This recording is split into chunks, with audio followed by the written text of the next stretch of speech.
पैसे पत्ते को तोड़ा तो मंत्र दिया, गूठी को तोड़ा तो मंत्र दिया, और बेलपत्र के पत्ते को जब तोड़ा जाता है, मंत्र पत्ते को तोड़ने से पहले मंत्र प्रदान किया जाता है, और जब तोड़ा जाता है तो कहा जाता है, हे माँ पार्वती, हे माँ गोरा, चलो तुम्हें शिवजी ने बुलाया है मेरे कल्याण के लिए। माँ, आपको शंकर जी ने याद किया है, मेरे ऊपर बहुत दुख है माँ, कल्याण करिए, चलिए मेरे दुख को समाप्त करिए, निमंत्रण दो।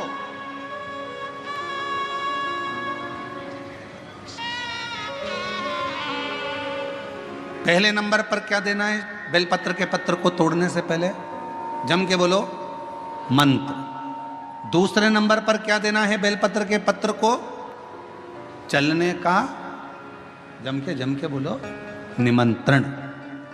मां पार्वती जी से कहो, हे मां गोरा, हे मां पार्वती, हे मां चलिए, आपको शिव जी ने याद किया है। मां, हे मां पार्वती, हे मां गोरा, मेरे कल्याण के लिए, मेरे दुख को दूर करने के लिए, मेरी तकलीफों को हरने के लिए, हे माँ गोरा, मेरे कष्ट को समाप्त करने के लिए, माँ गोरा, मेरा भंडार भरने के लिए आपको शिव जी ने याद किया है, निमंत्रण दो।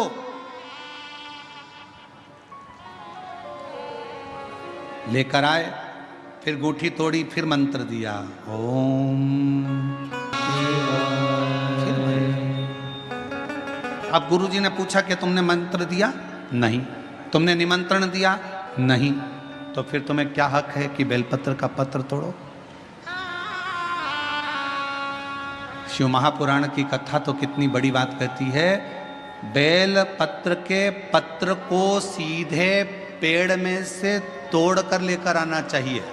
बेलपत्र की डंडी, कई माताओं की, कई भाइयों की आदत होती है, बड़ी सी डंडी होती है, उसको वहां से काट लिया, तोड़ लिया, पूरी की पूरी डंडी तोड़ कर लिया है, फिर घर पर आकर उसमें से पत्तियां तोड़ ली, जो डंडी थी उसको पटक दिया। ना ना ना, ये गलत है, ये गलत है। वृक्ष से पत्तों को निमंत्रण देकर फिर तोड़ा जाता है, और फिर लेकर आकर दूठी तोड़ते समय भी शिव मंत्र को दिया जाता।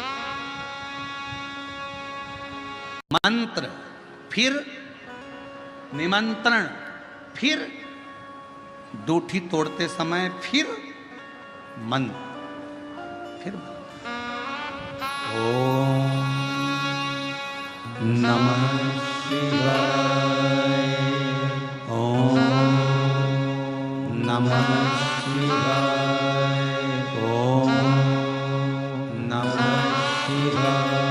फिर मंत्र के बाद निमंत्रण दो। माँ पा, हे माँ गौरा, साथ में बोलो, हे माँ गोरा, हे माँ पार्वती, चलिए आपको देवाधिदेव महादेव बुला रहे हैं मेरे दुख को काटने के लिए, कष्ट को मिटाने के लिए, तकलीफों को मिटाने के लिए। माँ, आपको शिव ने याद किया है। पत्र लेकर फिर शिव के पास चले। जब हम शिव जी को चढ़ाते हैं तो शंकर भगवान को चढ़ाते समय इस बेलपत्र की जो डंडी होती है, जब हम भगवान देवाधिदेव महादेव को समर्पित करते हैं तो डंडी का भाग आपकी विपरीत दिशा में होता है। जब हम कोई कामना ना करते हुए बेलपत्र को समर्पित करते हैं तो डंडी का भाग विपरीत होता है। पर जब हमारी कोई कामना होती है, हम कुछ भगवान से अगर लेना चाहते हैं, मांगना चाहते हैं, भगवान से हम कुछ कहना चाहते हैं, तो ये बेलपत्री की डंडी का मुख अशोक सुंदरी की ओर हो जाता है। कहां कर देते हैं फिर डंडी को? जम के बोलो जरा। मतलब ये शिवलिंग से जहां जल धारा, जल बह रहा है, फिर जब हम शंकर के शिवलिंग पर बेलपत्र चढ़ाते हैं तो डंडी का मुख अशोक सुंदरी की ओर कर देते हैं। जब हमारी कोई कामना होती है तब, और जब कामना नहीं होती, हम केवल भाव से, दिल से भगवान शंकर को अपना बनाने के लिए भक्ति के बल पर हम शिव को रिझा रहे हैं, तो बेलपत्री का जो डंडी का भाग है वो आपके विपरीत दिशा में। अब ध्यान देना जरा। तीसरा, तीसरा,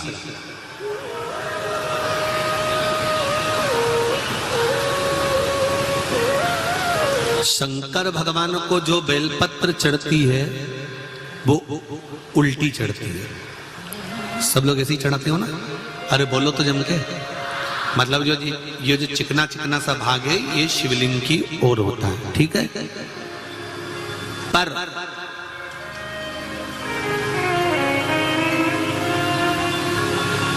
जब नंदी को बेलपत्र चढ़ती है, जब नंदीश्वर को बेलपत्र चढ़ती है तो वो बेलपत्र उल्टी नहीं चढ़ती, वो बेलपत्र सीधी चढ़ती है। कारण, उसका क्या कारण होता है? आसन के ऊपर कोई बैठ रहा है तो आसन उल्टा बिछाओगे कि सीधा बिछाओगे? बोलो बोलो जम के, सीधा बिछाओगे ना। तो नंदी पर हम जब बेलपत्र चढ़ाते हैं तो बेलपत्र उल्टी नहीं चढ़ाना, नंदी पर जब हम बेलपत्र चढ़ाते हैं तो सीधी चढ़ाते हैं। उसका कारण क्या है कि नंदी पर भगवान शंकर आसन लगाकर बैठते हैं तो हमारी बेलपत्री का सुख उनको प्राप्त हो जाए।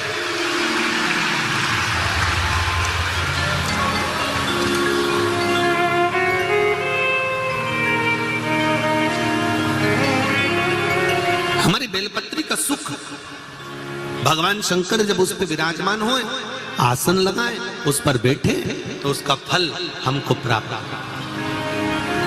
उसका फल हमको मिले। 20 साल, 7 साल, 21 साल संतान नहीं हुई, आपने डॉक्टर को दिखा लिया, जगह जगह जाकर होया है।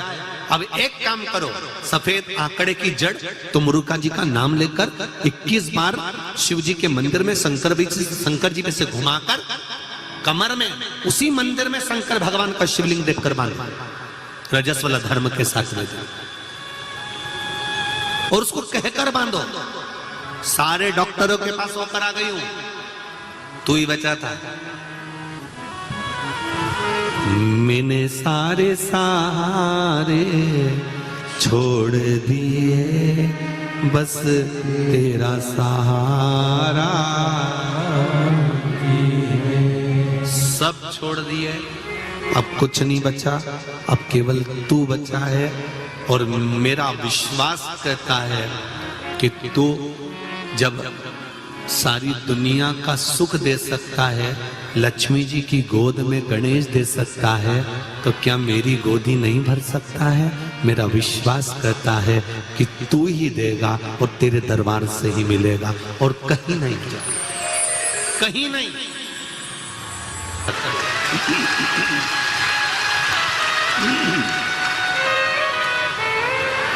वह भी फलीभूत हो। जैसे कल अपन ने शिवरात्रि का पूजन करा कि नहीं करा? अरे बोलो तो जम के, करा ना सबने? शिवलिंग का निर्माण करा, पूजन करा। आप 365 दिन पार्थिव शिवलिंग का निर्माण करोगे, सावन महीने में पार्थिव शिवलिंग का निर्माण करोगे, पर जितनी बार भी आप पार्थिव शिवलिंग का निर्माण करोगे तो सूर्य अस्त होने से पहले पार्थिव शिवलिंग का विसर्जन आपको करना पड़ेगा। पर 12 महीने शिवरात्रि आती है, शिवरात्रि के समय पर, शिवरात्रि के दिन हम दिन में नहीं, रात में 1 पहर, 2 पहर, 3 पहर, 4 पहर में जितना मन बन जाए कि 1 पहर पूजन करूंगी मैं, 2 पहर करूंगी। कल अपन ने कितनी पहर की पूजन करी? जम के बोलो जरा। 1 पहर की पूजन करी। शिव महापुराण की कथा कहती है शिवरात्रि की जो पूजन होती है, इसका मतलब क्या है? शिवरात्रि, इसको ये नहीं लिखा गया शिव डे, शिव दिन, इसको क्या कहा गया है? जम के बोलो जरा। शिवरात्रि। शिव महापुराण की विद्येश्वर संहिता में कुमार खंड के अंतर्गत स्कंद पुराण में जो वर्णन आता है कि 12 महीने शिवरात्रि आती है, जो रोज पूजन करने वाले हैं, रोज पार्थिव शिवलिंग का निर्माण करने वाले हैं, रोज सावन के महीने में शिवलिंग का निर्माण करते हैं, हजारों शिवलिंग बनाते हैं, तुम लाखों शिवलिंग का निर्माण कर लो, पर सावन के महीने में या 365 दिन शिवलिंग बनाओगे तो वो शिवलिंग तुम्हें सूर्य अस्त के पहले विसर्जन करना पड़ेगा। पर शिवरात्रि के दिन जो तुम शिवलिंग का पूजन कर रहे हो वो रात्रि में अगर करते हो तो एक पहर का करते हो तो एक पहर की पूजन करने के बाद विसर्जन कर दो, 2 पहर का करते हो तो 2 पहर की पूजन करने के बाद विसर्जन कर दो, 3 पहर का करते हो 3 विसर्जन कर दो, 4 पहर का करते हो तो 4 पहर का करने के बाद विसर्जन कर दो।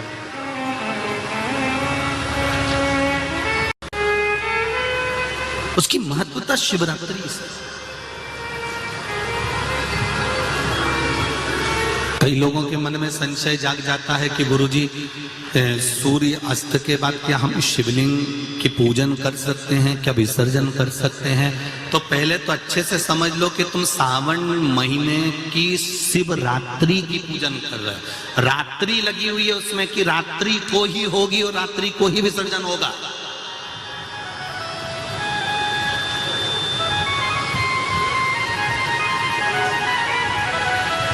और जो नी पढ़ा लिखा हो तो गीता प्रेस गोरखपुर की जो पंडित प्रदीप मिश्रा जी पोथी पढ़ते हैं उसको लिया, उसका नंबर देखकर। पर शिवरात्रि की पूजन करें तो रात्रि को भी शिवलिंग का निर्माण कर पार्थिव पूजन करने के बाद हम बाबा देवाधिदेव महादेव से रात भर चाहे तो 1 पहर, चाहे तो 2 पहर, चाहे तो 3 पहर, चाहे तो 4 पहर, कैसा भी पूजन कर सकते हैं।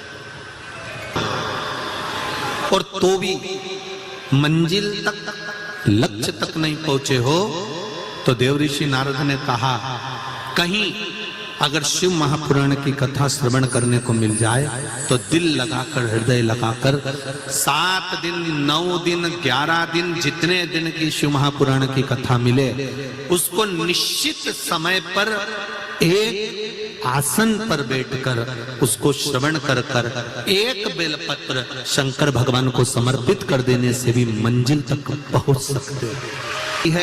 कष्ट आता है, बीमारी आती है, रोग आता है, थोड़ी तकलीफें बढ़ जाती है तो थोड़ा सा रुको, थोड़ा थामो, यही समझ लो कि मंजिल तक पहुंचना है और थोड़ा कष्ट आ गया है तो परमात्मा की यहाँ की लाल बत्ती खड़ी हो गई है, थोड़ी देर रुक लो। शिव नाम के मंत्र का जाप करना है तो पहले उनको पंचाक्षर से चालू करना पड़ेगा। और अगर पुरुष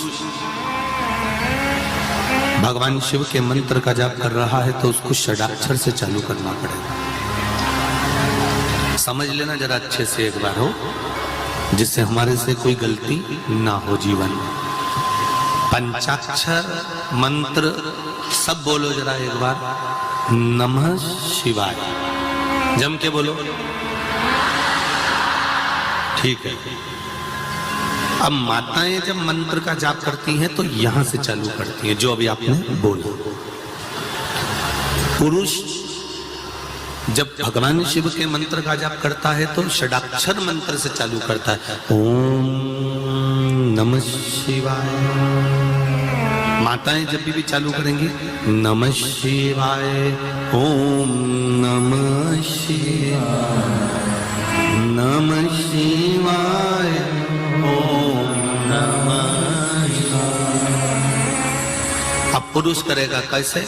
ओम नमः शिवाय, ओम नमः शिवाय, नमः शिवाय, ओम नमः शिवाय। ये वंश की वृद्धि करने वाला।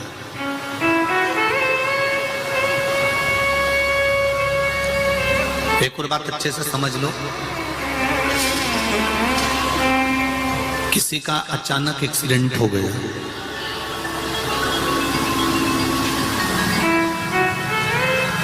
तुम्हें शुद्ध नहीं है,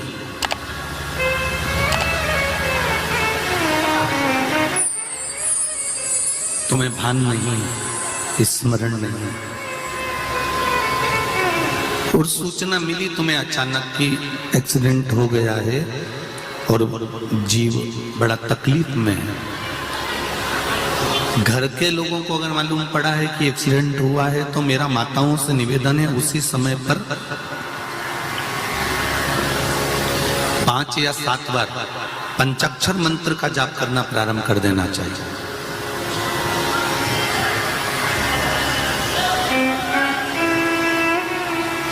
घर के उस चौखट पर जहां अपने पूर्वजों का स्थान है, जहां अपने पितरों का स्थान है, जहां अपने देवताओं का स्थान है, जहां अपने कुल देवी देवता का स्थान है, उस चौखट की ओर स्मरण कर कर शंकर के पंचाक्षर मंत्र का जाप कर लिया कर।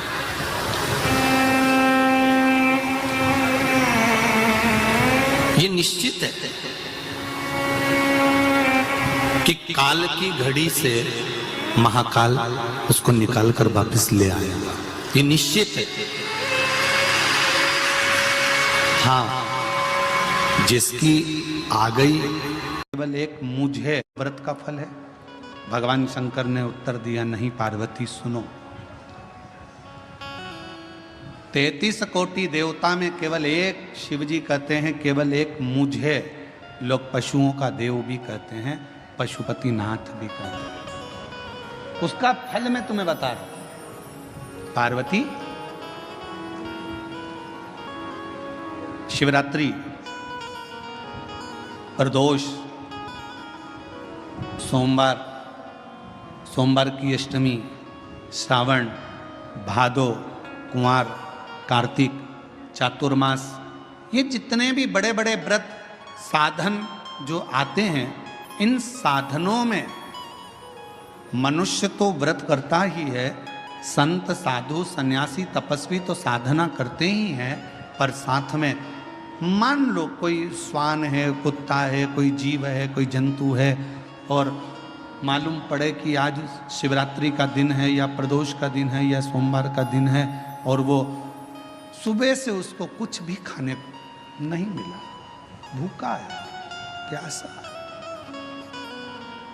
उसको कुछ मिल ही नहीं रहा, उसको कुछ प्राप्त ही नहीं हुआ। शिव जी कहते हैं, पार्वती मान लो अगर प्रदोष का दिन है और कोई पशु को अगर कुछ मिला नहीं है, अनायास, शिव तो अनायास कृपा करने वाले हैं। शिवरात्रि की कथा ये कहती है कि एक भील हिरण को मारने के लिए पेड़ पर चढ़ गया, बेलपत्र का पेड़ था, नीचे शंकर का शिवलिंग था, छाजल में जल था, रात भर पानी गिरता रहा, बेलपत्री का पेड़ हिलता रहा, उसमें से पत्ते नीचे गिरते रहे, और प्रातः में शिवजी प्रकट होकर उस भील पर करुणा कर देते। ये तो शिव कथा तो अनायास कृपा करने वाली है, अचानक करुणा करने वाली है, अचानक दया करने वाली। कोई पशु है, कोई पक्षी है, कोई जलचर है, कोई थलचर है, कोई वायुचर है, कोई ऐसे जीव हैं जो तिथि पर मान लो भूखे हैं, प्यासे हैं, शिव कहते हैं, पार्वती जितना मनुष्य को व्रत का फल प्राप्त होता है, शिव कहते हैं उससे 4 गुना ज्यादा फल मैं पशुओं और पक्षियों को भी प्रदान कर देता हूं, उससे 4 गुना ज्यादा।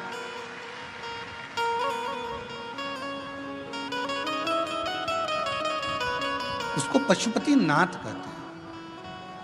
चतुर्मास का समय था,